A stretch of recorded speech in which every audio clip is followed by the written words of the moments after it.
Hey everybody, Chief Meteorologist Steve Jervy and Meteorologist Hello. Julie Phillips. We are in the Storm Team 8 Forecast Center to talk about Tropical Depression number 9. A lot of folks have lots of questions about that, and of course there's always lots of questions about tropical weather as it's very hard to predict, and we go with the best we have at the moment. Right, and it is always subject to change, so stay tuned. Right, exactly right. We'll give you the best thinking though at the current time, and of course the knowing full well that'll change. All right. All this information is from the 5 p.m. update. That's the most information we have. At last check, max winds of 35 miles per hour, still moving very slowly off to the west-northwest at about 5 miles per hour in the southern Gulf. Let's see. Yeah, and that's it. And the Hurricane Hunter aircrafts have been in there today. What you're seeing here is the bursts of thunderstorms, basically on the probably the south and the eastern side of it. We could see there was quite a bit of wind shear coming in here from the north. That's stronger winds, upper level winds, kind of shearing, and most of the thunderstorm activity as a result kind of pushing those thunderstorms to the south of the center, which is probably about 200 miles west-southwest of Key West. There's Key West. So the center doesn't look like a well-formed center by any means, but that's been part of the problem. There's a lot of wind shear and there's a lot of dry air. Yep, and that could be, the one thing that inhibits development over the next couple of days, prevents it from getting too much stronger, which would be a good thing if we can see that. We'd like to see that. We'd like to see it not get much stronger. There go the Hurricane Hunter aircraft flying out of MacDill Air Force Base here in Tampa Bay. Still out there, it looks like. This is what they do. They sample the air around there. They drop dropsondes in there, and as the dropsondes fall through the atmosphere, they register temperature, humidity, wind direction, air pressure, etc. And then they get that data, and they can not only determine the size and strength of the storm, hopefully, but also the information goes into the computer models to make a better computer forecast. Yes, and now that the storm is actually a tropical depression, as before we're just watching an invest, hopefully that's helping our models become a little bit more accurate as well. You'll notice with the forecast cone that our models have been fairly consistent now of the last couple of runs of where this is going. And is there a tornado threat with this storm? There always is with tropical weather, especially in the outer bands that form. A lot of wind shear, so that's always a concern, but keep in mind we're not at this point by any means talking about a major hurricane. We're talking about a tropical storm. So here's your forecast position. You can see for the short term likely going to continue to the west, and as most computer models do, basically slow it into the central part of the Gulf of Mexico and turn the storm eventually. Yes, and the turn, it looks kind of sudden, but it's actually a trough to the north. It's going to kind of shove it off towards the east and bring it into Florida. So a lot of our major models bring it anywhere from the Panhandle up to more the Big Bend, maybe northern Tampa Bay area. I want to point out the cone here. We learned in 2004 that the cone is huge. You look at this and go, well, that's where it's going to go, and that's why they put the cone on there. It's the window of possible movement. It's the cone of error, the cone of uncertainty, knowing full well that the error for forecast tracks is still pretty great, even 24 hours out. So just know that when you look at these tracks, know that there's a lot of error in them historically. You can't avoid it. And it's just, if you have an impression that hurricane forecasting is perfect or near perfect, you are absolutely wrong, unfortunately, because it's just not. And so that's why we offer the best forecast we can at the time. But I want to point out with counterclockwise rotation, the winds would be coming more west and then southwest. That's where we're concerned for coastal flooding. Thursday, 2 p.m., leading up to that point as well. That includes a strong southwesterly wind being pushed into the bay if this scenario would work out. Even if the storm was farther to the north, as we learned with Colin, Right.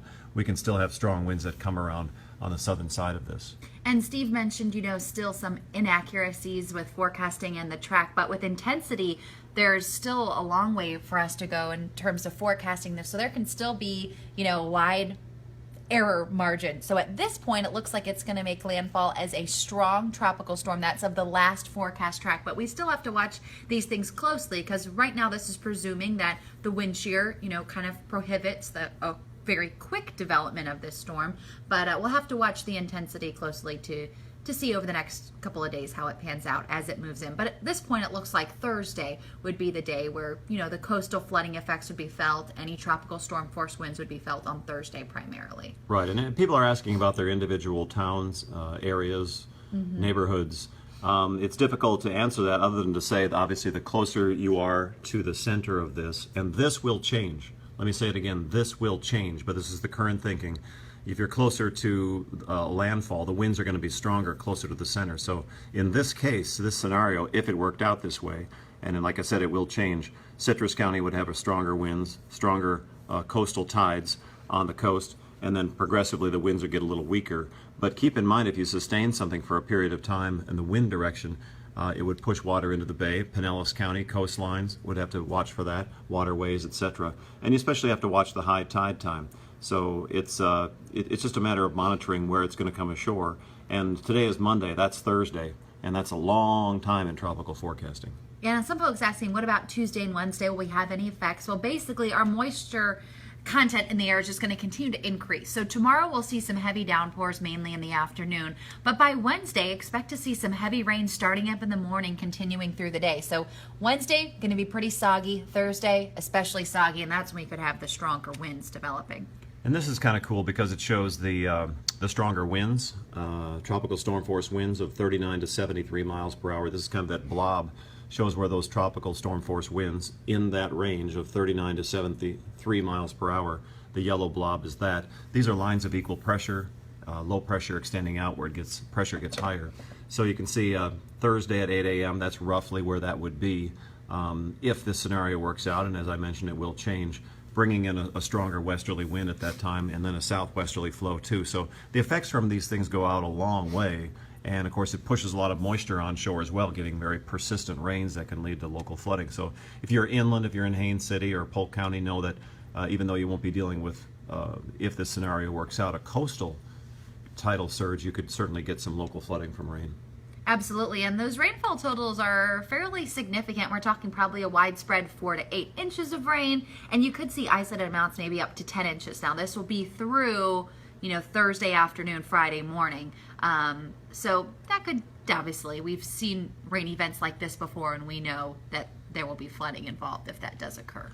People wondering about if I'm in a mobile home in Winter Haven or inland areas. Yeah, I mean, you could get some strong squalls. We have to wait to see on the track of the storm, but you should have your plan ready to go, including leaving that mobile home if the winds get too high. Don't take a chance. You have to have that plan where you go in high winds, and you always should have that plan in place. Again, our headlines, we have these here, 5 to 8 inches of rain. That's the high side of things, certainly, but the computer models have suggested that. That doesn't mean it's going to happen at your house. It just means that at the higher amounts, that would be probably closer to the center, that much rain could fall in higher amounts, and certainly lesser amounts as well than that. We hope for lesser amounts. And then coastal flooding depending on the tide, the high tide. Right, and like you said, we're still also waiting for a Tropical Depression 9 to become a tropical storm. The forecast models do anticipate that to happen by tomorrow, so we're waiting for the next couple advisories to come in to see if that is upgraded. And then what do we got here? Well, that's just the final look at the other broader range of the systems out there. Tropical Depression 8 will likely affect coastal Carolina, not an effect for the Bay Area. Hurricane Gaston is out there, and it's moving eventually out to sea. Not a concern, which is why we're talking about Tropical Depression 9. Both of these have potential to become a tropical storm, a named storm, whether it would be Hermine or Ian, the next name on the list. That's what we're mostly concerned with. Just we name which first, but that's wait and see. We'll have to wait and see. So that's a little update as to what's going on, and we're not trying to string you along. The best thing we can do is give you the best information we have at the time. The forecast track error historically for these is still quite great, especially intensity forecasting. That's the tough part. So just know that when you see any of these track forecasts, there's a lot of error built in. It's up to you to prepare. Everybody's got a unique situation. You might live in Hudson, you might live in Winter Haven, you might live in Sarasota. It just really depends on where you are. So you have to always have that plan. And unfortunately, a lot of people wait to the last minute to think about these things. And the best time, of course, ideally would have been May to get the plan in place each year, so you're prepared for anything that does occur. But it's important to prepare before you absolutely need to, because that's when a lot of folks are doing that last minute, and it's a little hectic. Right, it is a little hectic, and we're not trying to scare you here. We're just telling you what's going on, and you can do with that information whatever we give you. It's just good to be prepared, whether it's this system or possibly a next one or 5 years from now. The idea is to know that we live in Florida.